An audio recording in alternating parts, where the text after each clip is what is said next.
Welcome to Democracy Now!, democracynow.org, the War and Peace Report. I'm Amy Goodman. Republican Majority Leader Mitch McConnell scheduled to release the Senate's plan to repeal and replace the Affordable Care Act today, pushing for a rapid vote ahead of the July 4th holiday on a bill that was crafted in secret.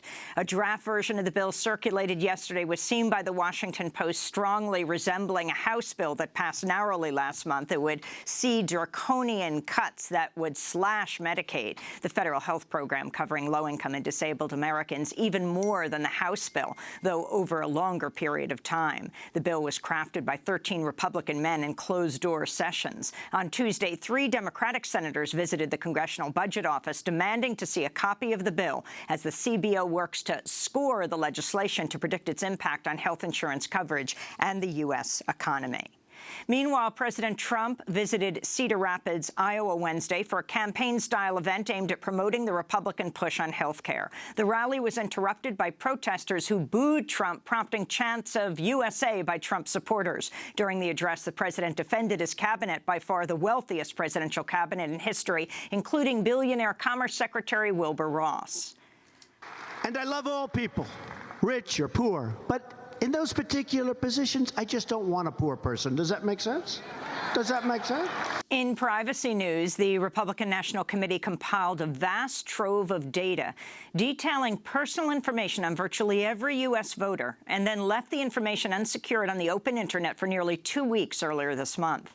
That's according to the Internet security firm UpGuard, which reports the RNC gathered more than a petabyte of data, or more than 1 quadrillion bytes of information, on 198 million voters' addresses, phone numbers, birth dates, and social media posts. The data was compiled by the Republican firm Deep Root Analytics on behalf of the RNC and included so-called advanced sentiment analyses of voters' views on hot-button issues like gun rights, health care, and abortion. UpGuard discovered the data was available for download from June 1st to the 14th, meaning it could now be in the possession of hackers, foreign governments, or identity thieves. In newly released video, 2 military psychologists who helped devise the Bush administration's interrogation program defend their roles in helping the CIA torture detainees in U.S. custody. On Wednesday, the New York Times published video depositions of James Mitchell and Bruce Jessen, who were questioned over torture as part of a lawsuit brought by the ACLU on behalf of several former prisoners. This is James Mitchell being asked about his support for the simulated drowning technique known as waterboarding. I mean, you thought waterboarding was a bad thing, was a painful thing, right? No, I thought it could be done safely. I thought he would be uncomfortable. It sucks, you know. It's I don't know that it's painful. Well, I saw an interview. But it's distressing. I saw an interview with you where you said it would, as between somebody breaking their leg and somebody being waterboarded, most people would choose to have their leg broken. Do you remember saying that in an interview? No. The deposition video's release came as the Associated Press reported hundreds of accused terrorists have been swept up in a secret network of prisons in Yemen, where U.S. military officials participated in interrogations where torture is routine and extreme. The AP reports one method, called the grill, involved tying detainees to a spit and rotating them over flames like a rotisserie chicken. The Pentagon acknowledged the report but denied any knowledge of human rights abuses. In South Sudan, the United Nations says parts of the country are no longer under a famine, but that the country remains in crisis, with some 6 million residents remaining severely food insecure. This is James Elder, a spokesperson for UNICEF. It shouldn't be confused with an end to the crisis. Unfortunately, what this latest data also shows is that 6 million people, it's more than 1 in 2 of every South Sudanese, is struggling to find food every single day. The group Famine Early Warning Systems Network warned Wednesday that conflict and drought fueled by climate change have left an unprecedented 81 million people needing food aid in 2017. The UN warns 3 countries remain at risk of famine: Somalia, Nigeria, and Yemen, where a massive cholera epidemic has added to residents' misery amidst a U.S.-backed Saudi-led bombing campaign. We'll have more on Yemen after the headlines. In the Gaza Strip, Egypt trucked an emergency supply of diesel fuel to Gaza's only power plant Wednesday after Israel further restricted the amount of electricity it provides to the Palestinian territory.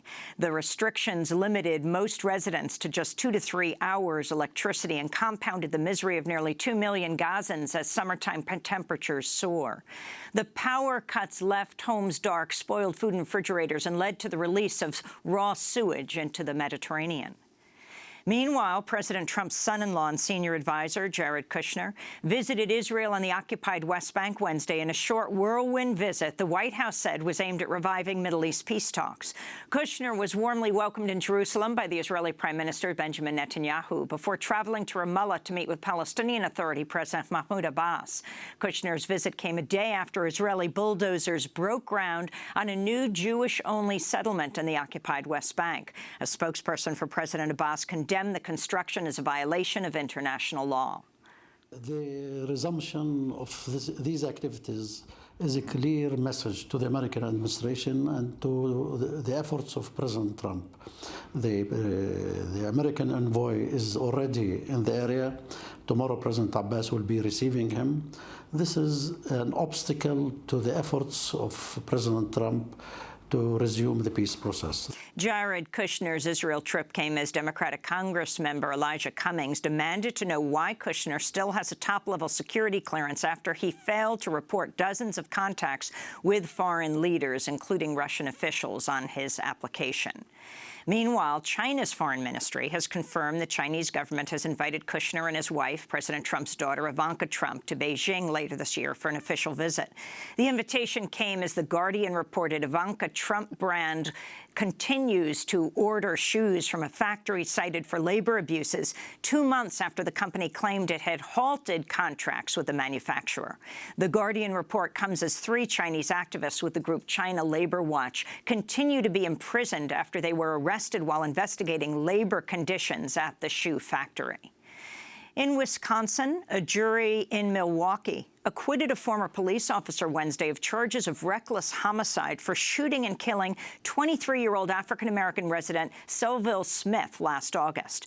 Body cam video showed Smith fleeing from then-officer Dominique Hagan Brown after a traffic stop before Hagan Brown shot Smith once in the arm, then fired a second shot less than 2 seconds later into Smith's chest as he lay on the ground.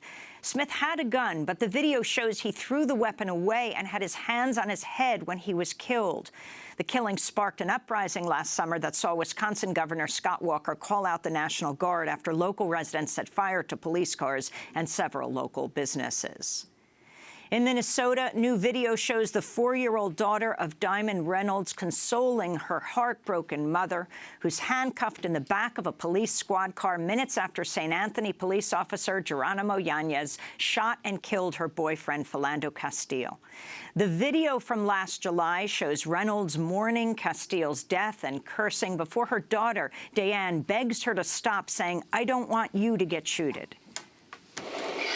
Please stop saying cuss words and screaming because I don't want you to get shielded. Okay, give me a kiss. My phone just died, that's all.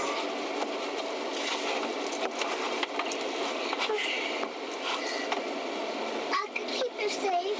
It's okay, I got it, okay?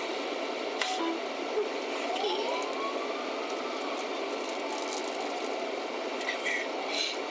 I can't believe they just did that. The release of the footage came a day after police dash cam video was made public for the first time, showing Officer Yanez fired his gun 7 times within moments of approaching Philando Castile's car after a broken taillight. Last Friday, Officer Yanez was acquitted of manslaughter. In Arizona, prisoners at a notorious open-air jail known as Tent City have remained sleeping under thick canvas tents this week, even as a record-setting heat wave has pushed temperatures to nearly 120 degrees Fahrenheit. Some 380 prisoners are housed at the jail outside Phoenix under a so-called work furlough program, employing them in day jobs under supervision. Many of the jobs involve outdoor manual labor. At night, prisoners return to Tent City, where overnight temperatures this week bottomed out around 90 degrees Fahrenheit. Fahrenheit. 10 cities drawn condemnation from international human rights groups who say housing prisoners and outdoors in the desert is tantamount to torture. Sheriff Paul Penzone promised in April to close Tent City, which has housed as many as 1,700 prisoners at a time. In the Gulf Coast, Tropical Storm Cindy made landfall in southwestern Louisiana this morning as forecasters warned the storm could bring up to a foot of rain and deadly flash flooding in places. Cindy was blamed for at least one death in Alabama Wednesday. The storm's landfall comes just a day after the Senate voted overwhelmingly to approve former Alabama emergency manager Brock Long as head of FEMA, the Federal Emergency Management Agency. His confirmation came more than 150 days into Trump's presidency and 3 weeks into this year's hurricane season. President Trump has yet to name administrators to NASA and NOAA, the National Oceanographic and Atmospheric Administration, two agencies that play a major role in tracking storms and climate change. And in Detroit, Michigan, a judge has dismissed all charges against water rights activists known as the Homerich Nine, finding they were denied their right to a speedy trial after prosecutors spent nearly 3 years pursuing misdemeanor disorderly conduct charges against them.